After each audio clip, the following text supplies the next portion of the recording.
Look, I got to warn you about the next segment of this show. Ken Ehrlich, the producer, and he's a friend of mine, he thought it would be a great idea to put some terrific musicians together in one room and without any kind of plan, just kind of see what happens. Now, we're about to see this, but if it doesn't work, remember, it's Ken's idea. If it does work, it's mine. Oh, but also, if it doesn't work, Ken ain't a friend of mine anymore. Come on.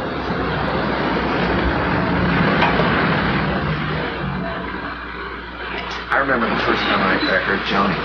The first time I met you, actually. It was in 1967. I remember the situation. It was at the Oliver Cromwell Hotel. And you were... It was me and Elvin Bishop and you sat and played this song for me that was so captivating. It was so unbelievable. I don't remember what it was called. It was called Harlequin. Oh, I remember that thing, yeah. And it was so incredible, and it really moved me. And I had never met you before, and I don't know if you'd even recorded at that point. It was so intricate. I forgot you were there at that. Yeah, it was so intricate and delicate and beautiful, and it really had a tremendous impact on me. You know? Thanks for that. 1967. 20. I mean, there's a lot of things we could do. It's true. Well, let's see about honing it down. Oh, let's see. Well, I thought, I know we got to start from scratch, but we got to start from somewhere from scratch, right? Yeah, right.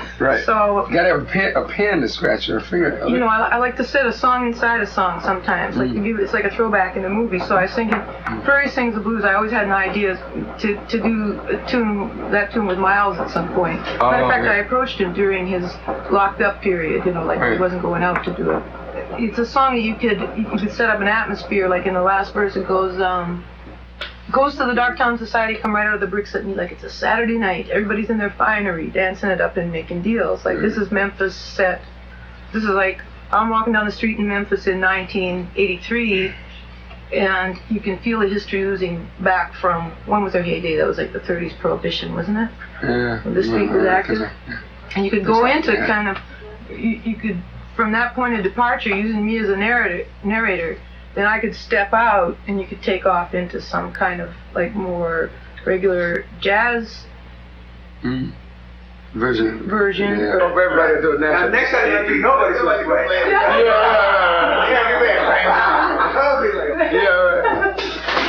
That leaves more room for me to play. Yeah, right.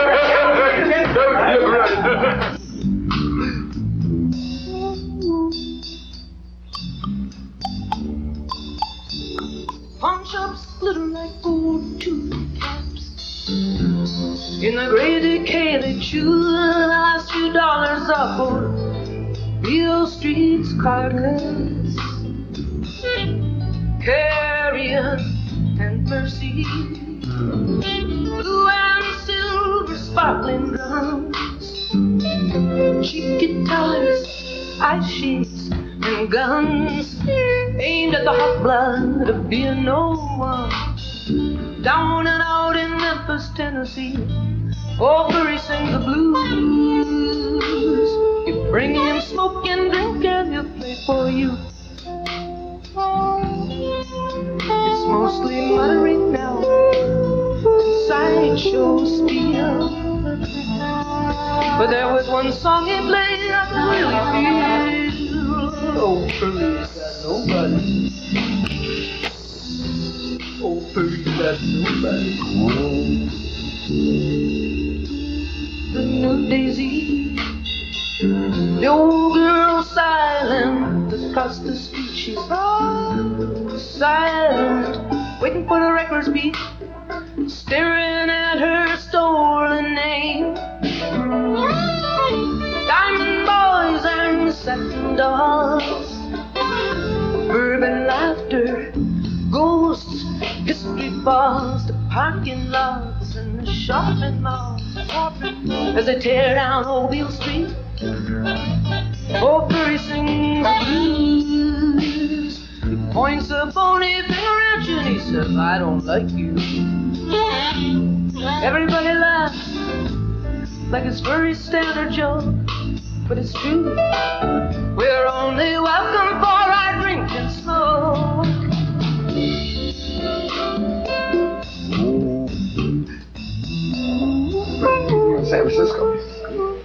I met you because David Rubenson introduced me to you. That's right, in the studios. Right. But I didn't get a chance to hear you.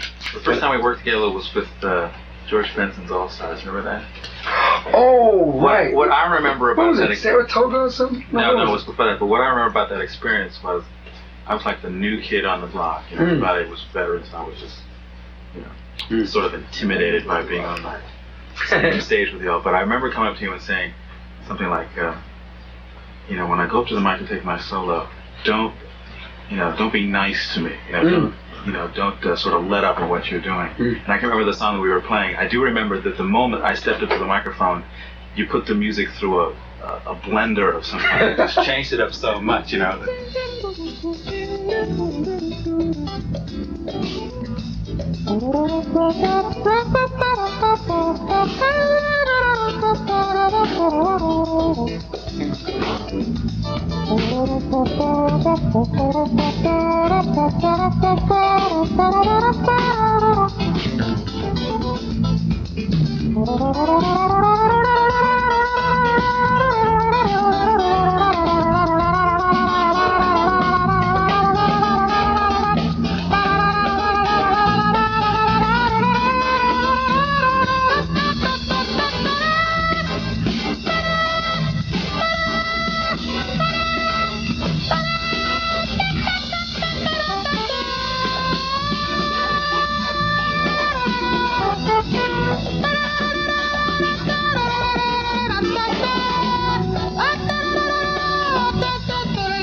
The time I remember meeting you was at a weather report session, and I walked in with Jocko, and it was a closed session, and when I walked in, you were standing up kind of at an elevated position, and you gave me the stink eye. You made it like, It was a closed session, so I went, yes, sir, I sunk down into the couch, like in one corner, like I just sort of let the couch, like, swallow me up, like I didn't make a sound all the time we were in there. You remember that? And when we were leaving, just as we were leaving, you came up and you threw your arms around my waist and gave me a big hug. And we left.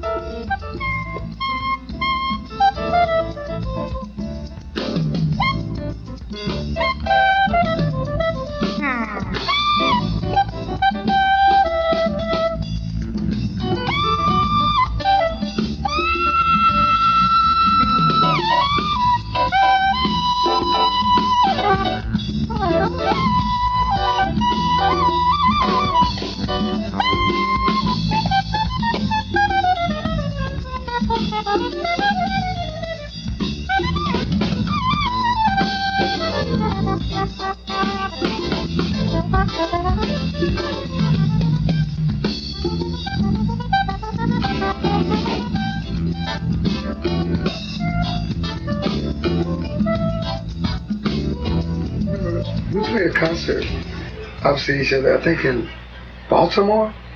In Baltimore? Oh! Columbia, Maryland? Yeah, maybe that was it. Meriwether Post. Meriwether Post. Yeah, I think that's where it was.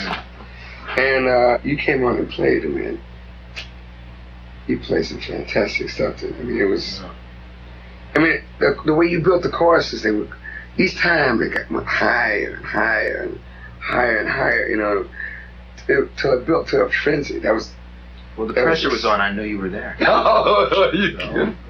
That was exciting, though. That was really, really great. And I think that was really the first time I really got a chance to hear you live.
I remember the first time I heard you and Wayne at the same time was when ESP came out. Really? That was the first time, and I was starting to feel like pretty good about it. I was starting to get a little mastery of changes, my 251s. I thought, I put that record on, and I said, I'm in real trouble. I'm in real trouble. I sat there and I said, what is going on? But wait, is that what are they put? It fucked me up. Really? Yeah. Well, you know what happened? Before we did that album, let's see, how much before? Maybe a month or a couple months before, we played in Detroit, and Tony Williams and I used to play behind George Coleman, all the wild, daring stuff, you know. Mm-hmm. But then when Miles would play his solo, because we were so used to hearing Miles with Wynton Kelly or Bill Evans, right, and then Jimmy Cobb and on drums or Philly Joe, that we would play what we thought would make Miles feel comfortable, you know. And then one day Miles says, why don't you play behind me? You play behind George. And we said, really? And so we said, like, oh, okay. So the next tune that we played, Tony let him have it. You know, he pulled all this stuff out, you know, and we started playing with the changes and with the rhythm. And Miles started bobbing and weaving and trying to find a place in that stuff. And we were moving away from the tonality. Tonality, yeah, because there was We come and go unknown, each so deep and superficial, between the forceps and the stone.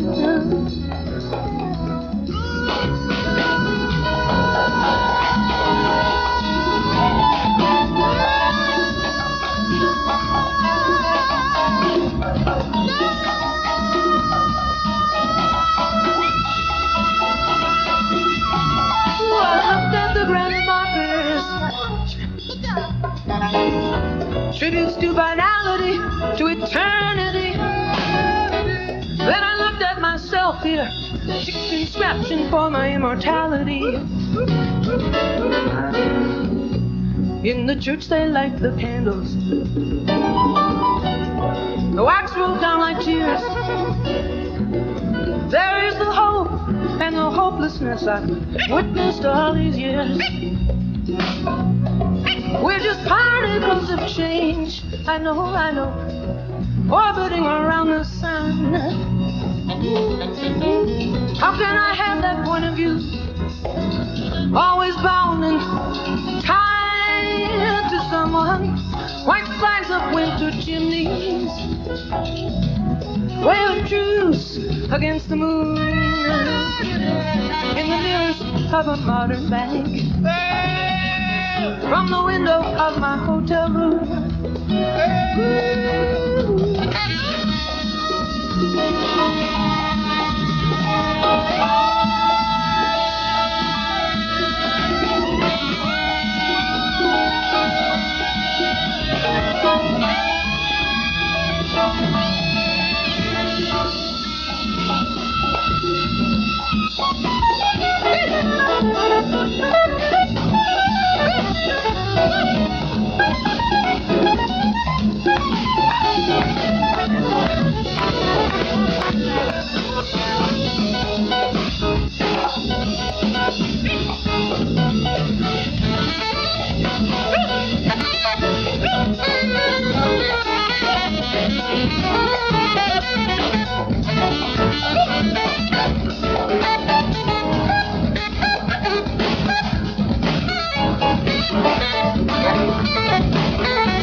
I don't think I've ever had as much fun in my whole life. I swear to God, I'm just dancing every night, man. It's great. Bobby, come on in. It's a great time to see you've done from a soul holiday.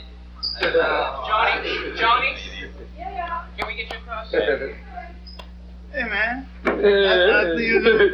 I see you on pajama. Yeah, absolutely. Thank you. Yeah, thank you, David. Really, thank you, man. I really enjoyed it. Yeah, I had a ball. Johnny, Had a ball. Hey, there's somebody left over there. Herbie, that was fun. Yeah. Thank you. Okay. Okay. You do that? All right. Well, that's it for the very first edition of Showtime Coast to Coast. I told you it was going to be different. And, of course, jazz musicians never lie, right? Oh, we get a chance to do it again. And until the next time, thanks for being with us. Good night.